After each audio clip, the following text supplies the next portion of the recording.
President attended a prayer service in Washington, and that prayer service turned political, with the president in the front row. An Episcopal bishop narrowed the focus to LGBTQ+ and immigration policies. Listen.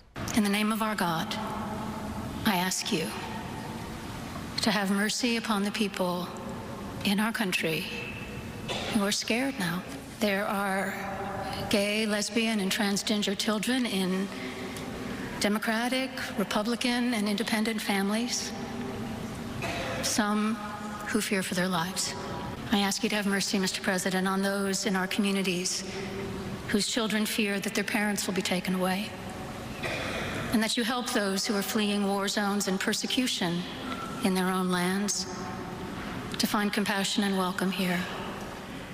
The president keeping his face neutral during the sermon there, later posting online, quote, "She brought her church into the world of politics in a very ungracious way. She was nasty in tone and not compelling or smart. She and her church owe the public an apology." This as 22 states are now suing to block Trump's executive order aiming to end birthright citizenship. That includes California. And reaction is pouring in after President Trump announced major immigration changes on Tuesday. The Southland responded with a vigil to support undocumented immigrants and a call for unity and resilience.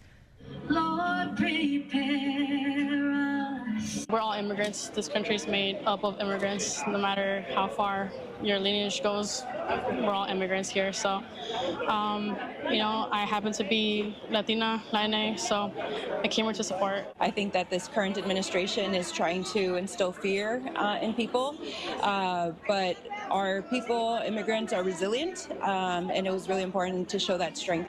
Trump's new policy allows ICE agents to arrest people at locations like schools and churches. Advocates worry that the change will create fear and keep immigrants from accessing essential services.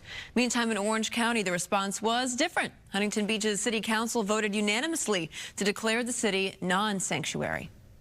The message is Huntington Beach comes first. Our primary function is to keep this city safe, and if it's to assist ICE in effecting what their job is, we should be able to assist in any way possible. We are not going to be violating federal immigration laws, specifically to harbor and conceal individuals that the federal agencies are after. There have been no confirmed reports of ICE raids taking place so far this morning, and planned operations in Chicago were put on hold to maintain the element of surprise and ensure officer safety. In yet another controversial move, the Trump administration is directing all federal diversity, equity, and inclusion staff to be put on paid leave until they're laid off. This all follows an executive order President Trump signed ordering an end to the federal government's DEI programs.